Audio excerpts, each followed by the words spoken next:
We've got some Kirk Cousins chatter to get to, some Falcons draft buzz out there, as ESPN's Adam Schefter released a very lengthy article with everything he is hearing going into the 2025 NFL Draft. So we're going to break it all down on today's episode. Two quick plugs, though, before we start. Number one, make sure to come back on Thursday night for our live coverage of the draft. And selfishly, I ask, if you have not subscribed yet, please consider going ahead and doing so. I really want to get to 35,000 subscribers before the draft starts. We are less than 400 subs away.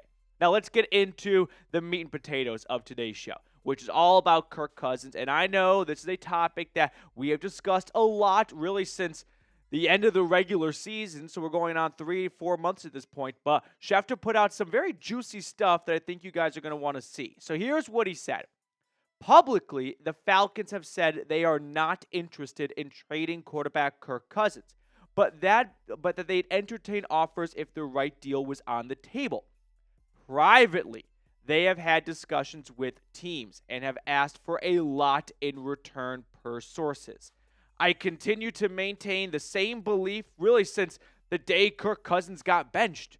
The Falcons do not want Kirk on the roster in 2025. They are doing an incredible Oscar-worthy acting performance of making teams believe that if you want Kirk, you're going to have to pry him out of ATL.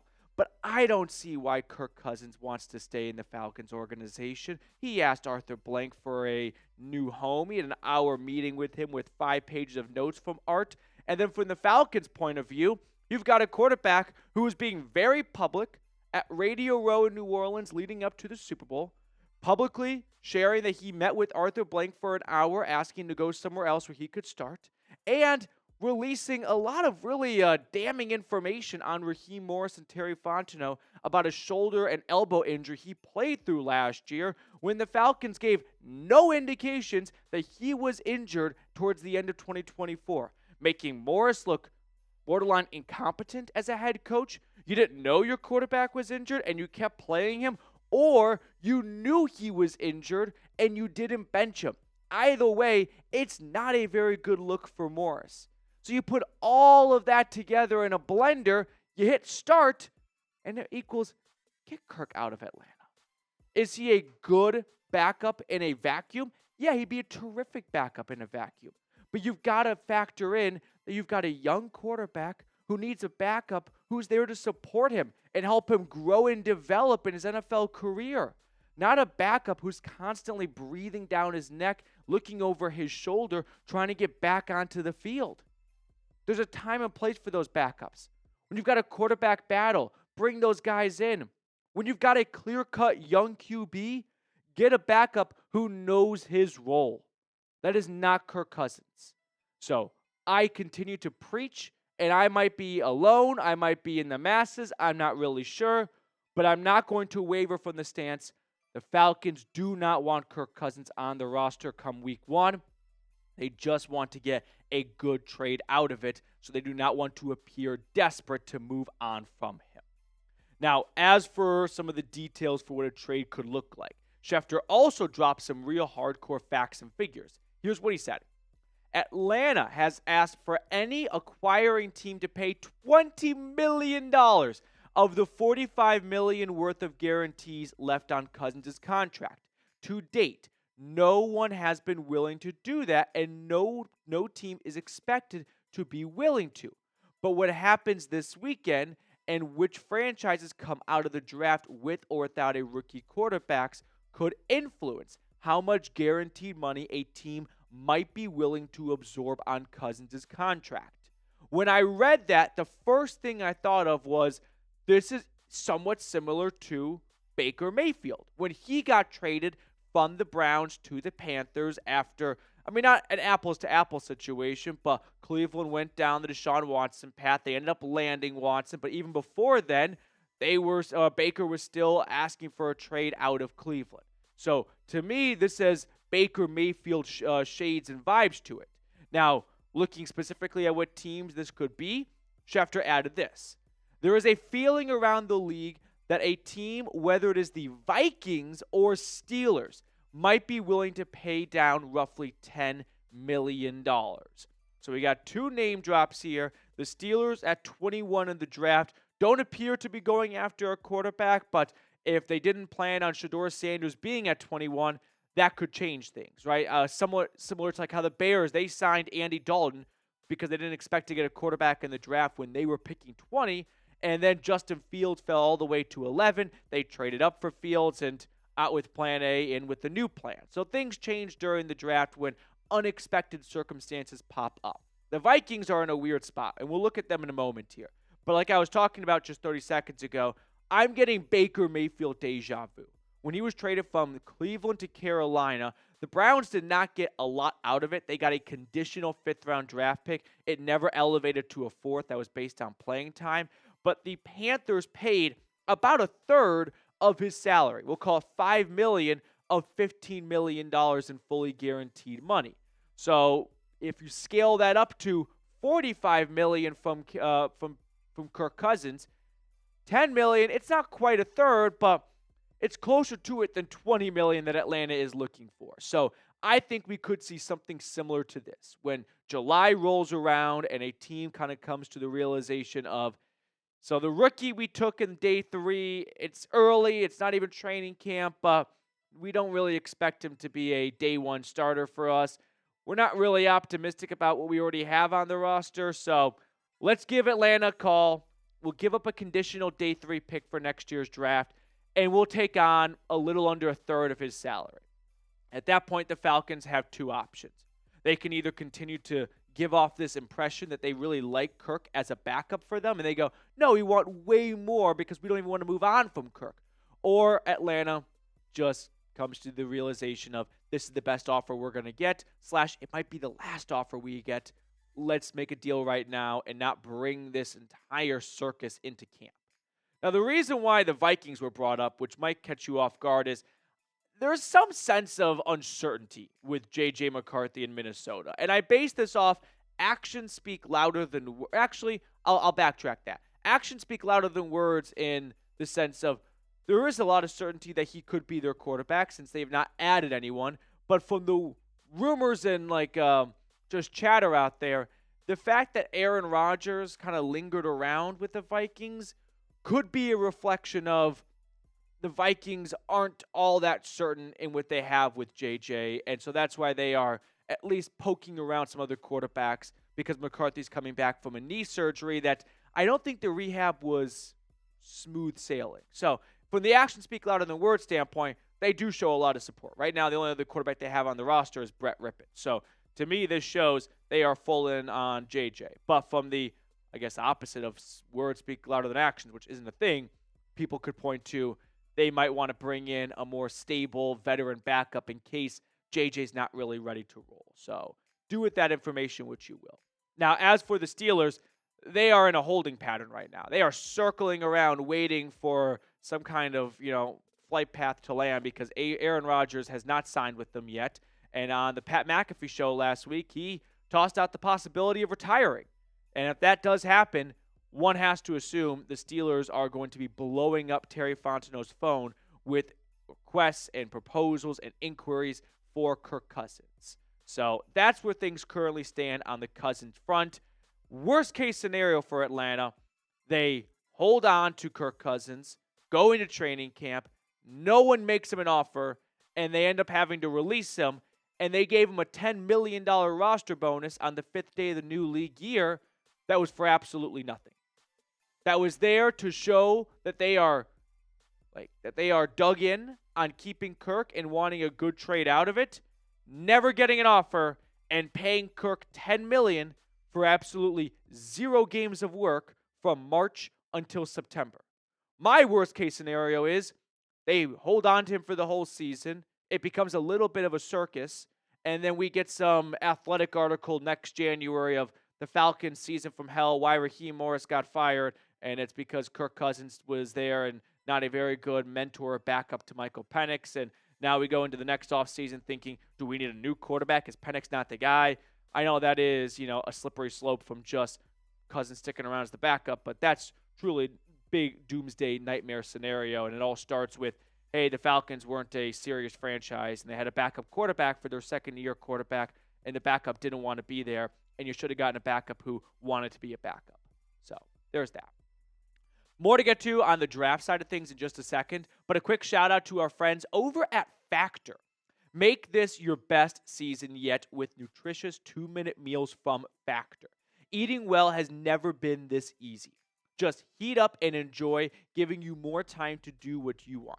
Get outside instead of prepping and cooking indoors. Factor meals arrive fresh and ready to eat, perfect for any active lifestyle.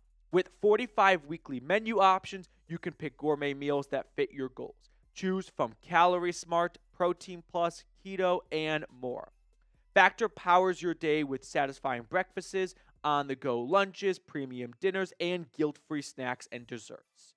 Get started at factormeals.com/FalconsChat50off and use code FalconsChat50off to get 50% off plus free shipping on your first box. I've been trying to lose a bunch of weight over the last couple of weeks, and Factor is an excellent way to do that. That's code FalconsChat50off at factormeals.com/FalconsChat50off for 50% off plus free shipping. I put all that information. Damn, that Texas cheddar burger looks good. I put all that information in the comments and description of today's video. Check them out. Factor, again, 50% off plus free shipping at factormeals.com/FalconsChat50off and use code FalconsChat50off. Adam Schefter also adding this. There is a belief that the Falcons pick at number 15 could be used on a pass rusher. No way. If they don't trade back. They have only 5 picks in the draft. If they can find a trade partner, they'd be willing to move back to stockpile extra picks. So 2 takeaways from this. The first half of that, no shit, Sherlock. Like, did you hire Scooby-Doo for this one? Like, we've known since January the Falcons want to go with the pass rusher. Now, the wrinkle is if their number 1 and, say, number 2 pass rushing targets are taken by 15, what do they do then? Do they reach on a guy they don't have a round 1 grade on? Or do they go with a more traditional best player available, which may not be a pass rusher? Like, that's where things get interesting for Atlanta. But the second part of it is the more, I'd say, juicy part, because we've known they want to go with the pass rusher for a while. They're trading back. My question is, who's trading up?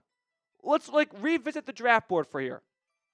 Is anyone from 16 to 18 going to jump up? I mean, the Cardinals, they go for a handful of directions, but I doubt they go from 16 to 15. Bengals from 17 to 15, unlikely. It's just not a big jump up, and I feel like Cincinnati would just rather hold on to whatever pick they'd give up for the 15th spot. The Seahawks at 18, I don't think they're going pass rusher, and I don't think they're concerned about the Cardinals or Bengals taking a tight end, which I think Seattle wants to do at 18 with Colston Loveland. So I don't see much motivation for Seattle to jump up to 15. Look at 19 to 24 now. The Bucs and Falcons are probably not going to make a trade. Denver, I guess, could be interested, but I think the Broncos want a running back. Can we go back to who's picking before Denver and look at 15 to 20? Who in that spot right there is going to be taking a running back that Denver gets spooked by? Cardinals, they just extended James Conner, and they took Trey Benson last year. The Bengals, maybe, but there's been very little chatter. Didn't the Bengals sign a running back too? I feel like they did. But the Seahawks, they've got 2 running backs, so I just don't see why Denver feels the need to go from 20 to 15 in fear of someone taking like Omari and Hampton. So you can look further in round 1. I'm going to tell you right now, you want a guaranteed lock to sound smart in front of your friends?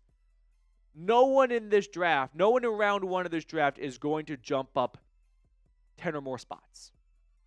It's not a very good draft class. It's not the worst one ever, but it's got some highlights and qualities to it. But the player you're getting at 15 is not very different than the player you get at 25. So then that team at 25 has to ask themselves, is the guy at 15 so much better we'd give up a second or a third? Probably not. There's only 2 teams that I could see moving up. And we mentioned one of them on the show before. The Texans, because they've been very aggressive in trades recently. and the Eagles, because no one traded more than the Philadelphia Eagles in the draft last year. So with that, are the Eagles going to go from 32 to 15? I won't say no, but I'm going to say very unlikely they jump up halfway through the NFL draft. Now, here's a rough idea of what it could cost to go up to 15. Now, the catch here is I just picked a couple different spots in the draft for a reference here, all right? Take the Texans, all right? Late second round draft pick. The team picking at 24, 25, 26, if they don't have a late second round draft pick, then they can't offer that up. And this is based off the Jimmy Johnson NFL trade value chart, which assigns a number value to every single pick in the draft. And the 15th pick is worth like 1,100 points. So if you want to go from 25 to 15, you got to put together enough picks that equal 1,100. Well, if all of your picks add up to only 900, then you probably got to toss in a future first. Or if your picks add up to 1,400, then you might want something back from Atlanta, and the Falcons may not want to give anything back or may not have something to give back. So it's not an exact science, but this just gives you a rough idea as to what it could cost. So, like, take the Bills here. They've got 2 second-round draft picks. So maybe the Falcons go, hey, we see you have 2. We want both those picks because we know you have them. To kind of land this plane a little bit, talking about the draft, we put a video out yesterday, about my top 10 draft targets for the Falcons. So here they are. It's not a mock draft. It is a plan A, B, C, D. If this guy's gone, where do you go to next, right? It's like the old-fashioned game of telephone that your parents had to do when school was snowed out and you had to call the next person on the phone tree. So here is just a top 10 list of who I'd like to see the Falcons pursue in order. I don't expect Jalen Walker or Will Johnson to be there at 15. If they are, I know that neither one is a traditional defensive end, but I feel that they are too talented to pass on with a defense that needs talent, that just needs some good players right now. Like, they are not a defensive end away from getting it all done. It's their biggest need, but if there is a generational, and I wouldn't call these guys even generational, but if there is a highly touted prospect at linebacker or corner available, I'd be willing to wait on a pass rusher until round 2 and just start getting good football players that can anchor this defense for the next decade, hopefully. So Walker and Johnson, in my eyes, are those 2 guys. Then when it comes to actual combination of best player available and positional need, Mike Green is my number 1 defensive end for the Falcons. He comes off a 17-sack season for the Thundering Herd. He had a rocky start to his collegiate career, goes to Virginia, gets dismissed from the school due to a sexual assault allegation, transfers to Marshall, doesn't play much at all, or doesn't start much at all in 2023, breaks out in 2024, showcases a ton of athletic upside to his game, but most importantly, just a high motor and a guy that lives in the backfield and generated havoc for the Thundering Herd. 17 sacks, 23 tackles for loss, 59 pressures. I think he could probably add a few more pounds to his frame to really solidify himself as a true defensive end. We'll see what Raheem Morris and Jeff Ulbrich want to do when it comes to his 3-4 defense and where he fits in best. But I wouldn't say shades, but somewhat reminiscent of last offseason, last draft, when the Falcons were looking at, remember Dallas Turner, you are a Falcon? No, he's not. Well, it turns out Latu was the guy that really caught their eye. And Latu in his last year for UCLA had a lot of production, but was not viewed as the most gifted athlete in that draft. So if that's the same type of blueprint the Falcons are looking for in this year's draft, Mike Green would fit that mold.